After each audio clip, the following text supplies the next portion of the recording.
Up next, we weigh in on all the hoopla on the NBA ratings decline and consider also what may be driving it.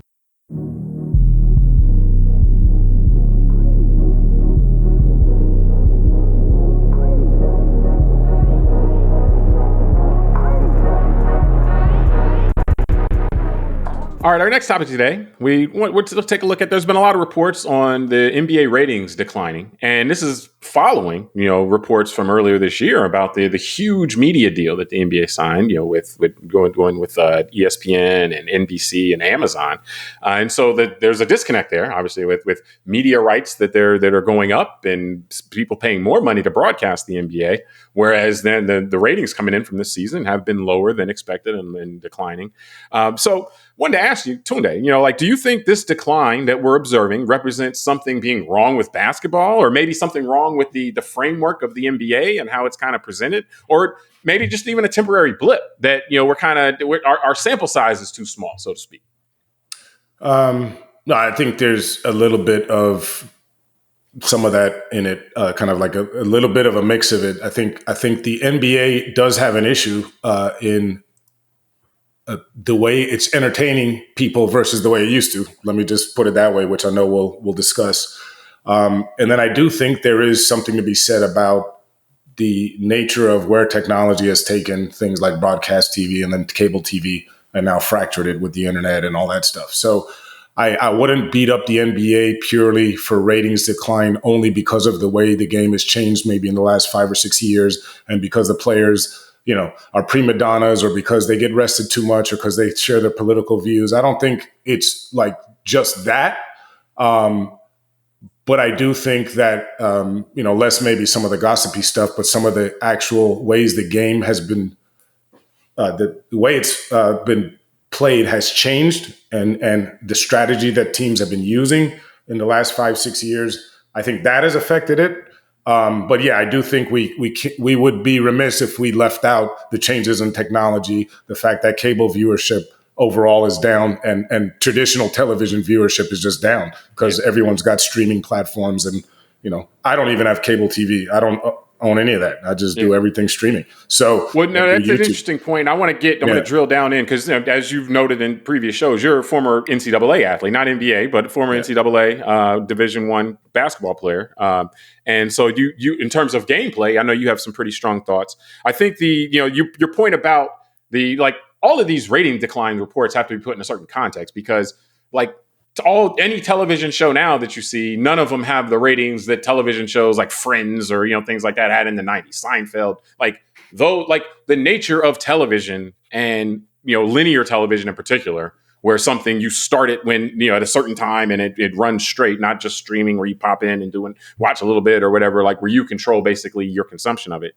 All of that has declined. I guess the biggest exception to this is the NFL, and I think a lot of the hand wringing over this comes from comparisons to the NFL and to football, which I think is just it's the wrong way to look at it. And I think that's where you get a lot of the people that are, their hair is on fire, so to speak, is because you compare to football. Like the NBA, from a framework standpoint, plays 2 to 3 games a week, and the NFL plays 1 game a week. Now they're like, okay, so why does that matter? Well, we are a media culture. So when you play 1 game a week, that means after you play your game, you spend 2 or 3 days talking about what just happened, all through the media. And then you spend the next 3 or 4 days talking about what's about to happen. And so you build a lot of anticipation. So the NFL, by its very structure, is eventized. Every game is an event that has been built up for several days and then will be recapped for several days, and that happens all over the country and all the different teams and so forth, all the different players. So there's so much build up and there's so much discussion about each individual data point in the NFL that, of course, people feel like they need to go see the actual data point.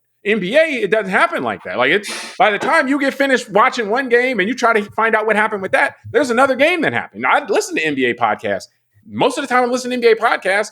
If I'm not on it right away, a lot of the information I'm getting is a day late and $1 short. It's like, oh, well, they've already played a game since then or 2 games since then. And so the build, there's not a build up where I'm like, anticipating, here's what's happening here. The other thing what happens with that, which I'm sure you could comment on as well, again, as a former high level basketball athlete, is because you play games like the NFL, every game the teams treat like an event. It's like, hey, we're going to game plan. Look, we're going to look at everything this team does, and we're going to try to specifically target how they approach things, and we're going to try to take advantage of that. The NBA, they don't even practice during the regular season because they're playing games 3 times a week, So they have no time to game plan for individual teams and put their best foot forward. And then I can follow this out more in terms of the players get hurt more or play less because of that. Because the NBA is a more explosive sport now than it was 20, 30, 40 years ago. Like the players are definitely doing more explosive acts than then, and that's harder on the body. So I think if you take away the comparisons to NBA ratings versus what NFL ratings are doing,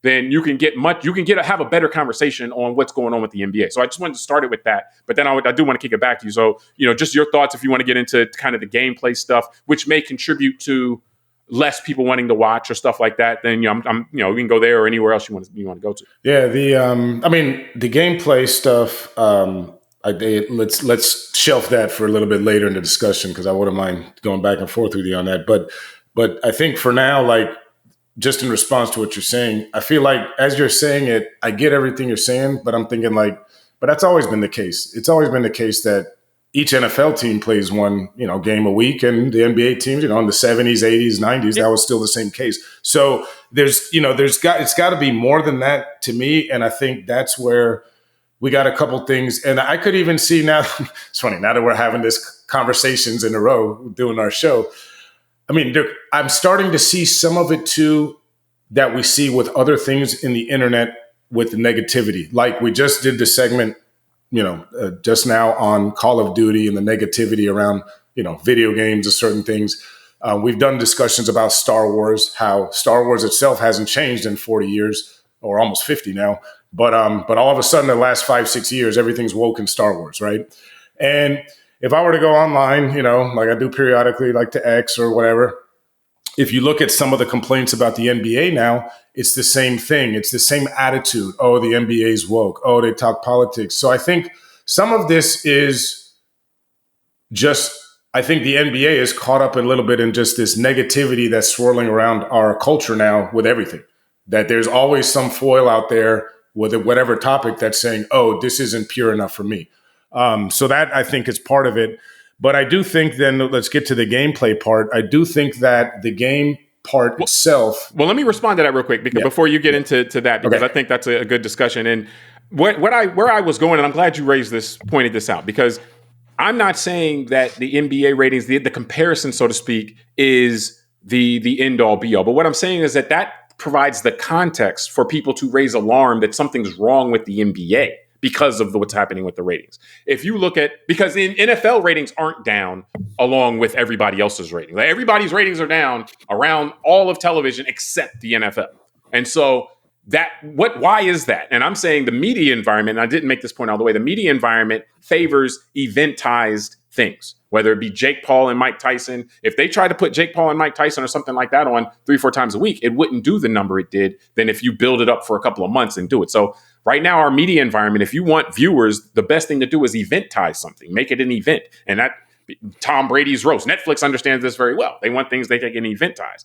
And the context, though, if you frame the NBA ratings in the frame of the cable is dying and the ratings are down all this amount, but NBA is propping it up because where cable ratings are normally 20% down, they're not as bad when the NBA is on. So it's actually helping prop up cable more. Then that's a completely different frame. That frame or broadcast. So then it's saying, okay, well, the NBA actually is bucking the trend of the decline in linear TV. You know what I'm saying? And so with that frame, you're not having the conversation of ratings decline. But I think you raised a really good point where you ended on with just saying, hey, maybe this is just the negativity that's going to break through more. That when people harp on this, people hand wring on this and focus on this and tell you all these reasons it's bad, that's just the negativity that will drive on social media, so to speak. And you come up with all the different reasons, and the social media will find which reasons will appeal to which person in terms of why it's bad.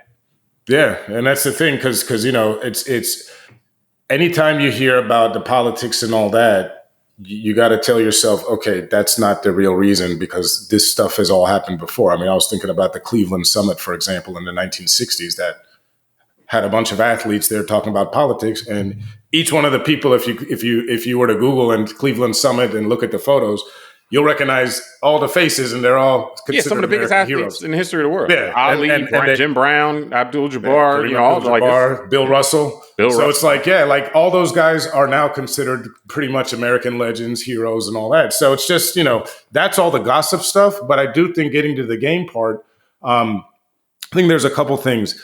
I know that a lot of people now are blaming the 3-pointers and all that, which I can appreciate. Because I do think it takes away from some of just the beauty of the actual game, good motion offense, the defense, things like that. But I also think there's something that is less talked about because I kind of see it kind of like we were talking about in our first segment today with the aging of the politicians. I think, one thing I'm learning and I realize as I'm getting older and watching all this stuff that's happened in the world over the last 10 years is that one thing that I think helped America for the last 250 years over other nation states is our ability, especially after FDR, and not anything negative about him, but this idea that we constitutionally limited a president to 2 terms in office. And I think we need to get serious about doing that in Congress and the Senate as well. How many terms and all that, someone else will figure that out. The reason is because the idea, James, that you and I both talk about a lot, which is the self-correcting mechanism within whatever system it is. And so that was politics, the example, the ability for America to self-correct every 4 to 8 years on choosing a new leader versus a Russia or a China or another type of system where the leader stays there for 20, 25 years, blah, blah, blah. And I noticed that with the NBA now, because of the way they treat the star athletes, the NBA is not self-correcting and replenishing this kind of tree of stars and people that the audience can get a little bit something new every 5-6 years. I remember in the 90s, if you take out Michael Jordan, there were guys, Mahmoud Abdul-Rauf, Chris Jackson, we talked about Michael Adams, Latrell Sprewell. I could name 25 players that within 1 or 2 seasons may have averaged over 22, 23 points where they were very good. They were the ones that people could go see and get excited about. And then a few years later, they got injured or something happened. And now we don't have that. I feel like it's been LeBron and Steph for the last decade and Kevin Durant. And it's like the media and the league just prop up the same names. And remember, I told you, because I'm not watching basketball like I used to at all. And that's something that's been going on a long time, not just this recent years. I was shocked when I saw Giannis, the Greek Freak's stats this season, this so far in 2024, averaging 32 points, 11 rebounds, and 6 assists. Yeah. And I'm thinking every time I turn on the internet, all I see is LeBron James. Yeah. They're not promoting this kid. Giannis Antetokounmpo should be there. Yeah. No. This kid is the greatest player right now, looking at his stats. But I wouldn't have known that being that's non-basketball fan. I'll throw some stuff at you because that's something that people talk about is that are they doing a good enough job marketing the next generation and the group of stars? Because yes, the people that they're marketing around LeBron. So it's like our politics. Those guys are 40. LeBron's 40. Curry is high or early high 30s. Durant, all those guys. The issue that they have right now, and this is chicken and egg type stuff, is that those guys are the guys that drive numbers still. So are they driving numbers because they're more engaging, or are they driving numbers because the NBA failed to do its homework and promote the next generation? James, this is such a good conversation. I think it's a lack of trust for the next generation. So you look at that, but the thing is that the next generation. So now people bring up the next generation being foreign players. Giannis being from Greece, Jokic, one of the best players now, being from Serbia, Luka Doncic. Like Eastern European, and these guys don't engage with the media in the same way that LeBron and Steph and Kevin Durant through burner accounts or whatever it is, but through the same way that these guys engage with the media. So is it that LeBron and Steph do more to engage and to bring people in, and so therefore they still are the draw, or is it the NBA's responsibility? So I think that's one of those chicken and egg things. We won't know. As far as the gameplay, there are valid criticisms about, the teams, they shoot too many threes, and which isn't a problem if you're making them, as Curry has pointed out, but not all the teams that shoot a lot of threes make them all. So all of that stuff is, and that's where you look into kind of just the ebb and the flow of the game, because we got the new guy, even, Victor Wembanyama, the 7'4" guy who just anytime he's out there, it's like the most amazing thing you've ever seen. Like maybe we're looking at the next generation. Remember after Michael Jordan retired, there was a lull in the NBA where it was trying to find its footing. And really, it wasn't until Kobe and Shaq and then eventually LeBron took off that it hit another high point. And so there's many people that say that this is just kind of, there's a flow to this thing, an ebb and a flow. And so like we're coming into a time of transition for the NBA now. But even with that said, I mean, one of the things that you have to keep in mind, like as we go into this, is that with the generational change, there's going to be a lull, and the NBA, though, what it does have going for it, and you compare it to any other sports, is the actual interest. When you talk about NBA stuff, it's, in terms of its reach online, social media and all that stuff, it greatly exceeds all the other leagues. And so I think the biggest problem, what that reveals is that whatever's happening, there's still a lot of interest in what's happening in the NBA and the personalities in the NBA. The bigger problem they have, apparently, is not being able to turn that interest into people wanting to go watch a game as opposed to just see a highlight or follow a storyline and so forth. And so that's where I get into, and then where I end where I started, looking at the games aren't eventized. The games are, you can follow the NBA and watch one game a week or 2 games a week, because the storyline, so to speak, following the game is really difficult. It's just because again, and the teams don't prepare every game like it's the most important thing, because they got to fly out that night and go get ready for the next game. So if it's not eventized, you're not going to maximize television audiences. I think that's just the way it goes. But they seem to be doing a good job of driving interest. But there is a disconnect there because you got a lot of interest. That means you got a lot of potential. But eventually, ratings wise, you're going to have to deliver there too if you want to keep the money rolling in. Yeah, I mean, I just think it's a combination of, I'm sure, a lot of things that we're discussing and probably more things that we can't even see. But I just think that with the game side of it, and we talked about this offline too, like if everyone's complaining that there's too many 3-pointers being shot, and you're right, Steph Curry's amazing. And he's like freaking that video game NBA Jam when we were kids. The guy had a fire on the ball. Yeah, people love watching him shoot 3-pointers. So if you can shoot threes, the threes are very entertaining. Yeah. And so as I'm saying is, but there's other teams out there that have fallen, like anything else, groupthink affects everybody, right? So the NBA is no different. So when Golden State Warriors started being successful with this strategy of just jacking up threes and spreading the floor back, 10 years ago, the herd began to follow. Like, I'm just curious, there's teams out there that shoot 30% from 3. I'm just thinking, I'm waiting for someone to then start training big men again to have footwork in the post. And I couldn't imagine what a Hakeem Olajuwon or a Tim Duncan or a Kevin McHale or a Charles Barkley would do in today's NBA. They would dominate in the paint. Well, no, that's why. Actually, you've already talked about it. It's what Giannis would do. That's what they would do. And the Joker, right? And the Joker, Denver, exactly. So that's why they're so good, because there's no defense inside. Well, because the way it's spaced out now. So that's why I think that's kind of a misnomer of an argument, because, we do see dominant bigs. But there's only so many human beings in the world that can do that. Anybody can go out there and jack threes. But there's only so many people that can do what Giannis does or Jokic does or Wembanyama does. 7 feet and be coordinated. That's the benefit. That's the trick of basketball, is that big guys that can do amazing things is like, oh my gosh, small guys. Like small guys all around doing amazing things. Honestly, man, I feel like I wish I was a coach right now. And I might have to send this video out to some teams just in case, maybe they want some new input. No, because I would love to just say, look, let's go find some big man, like somebody that wants to put his ass in a post, bury it in there, and back somebody down every time they touch the ball and don't care. Like, and pump fake and do all the old school stuff. I bet you they will wipe the floor with guys today inside. The problem is what it always has been, is finding those dudes is hard. You know what I'm saying? There's only been one Kareem. It's just, it's also hard. There's not 30 of those guys where every team's going to have one. Let's be fair. Let me say this though: you can find a bunch of guys that are my height, 6 feet tall, that can go around and shoot threes. You can find a bunch of them.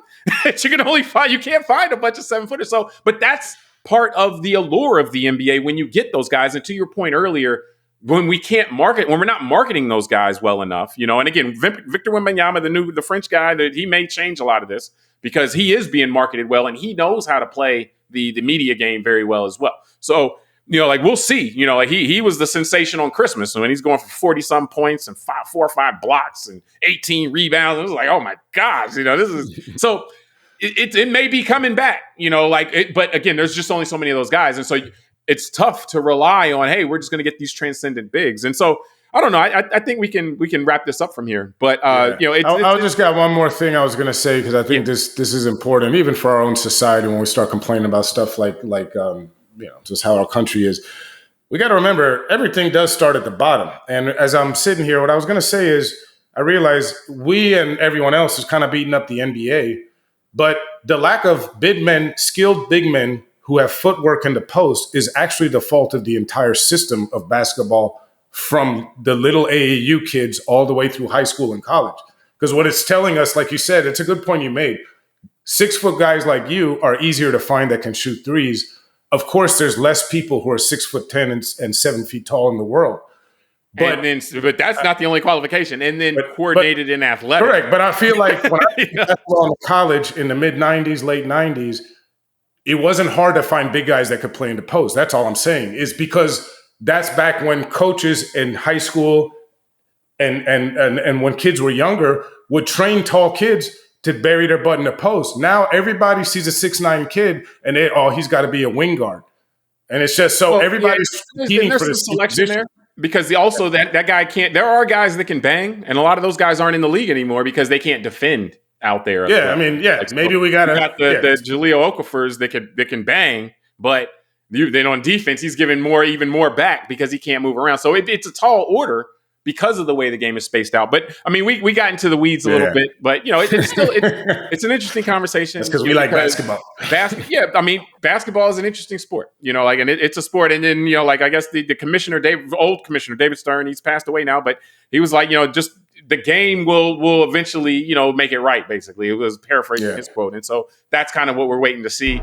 I would tend to believe that we're in a transition moment right now, because again, the league is built around LeBron James and Steph Curry. The transitions come because those guys, LeBron is 40, so I mean, again, in Father Time is undefeated, as we all know. So, but yeah, we appreciate everybody for joining us on this episode of Call Like I See It. Subscribe to the podcast, rate it, review it, tell us what you think, send it to a friend. Until next time, I'm James Keys.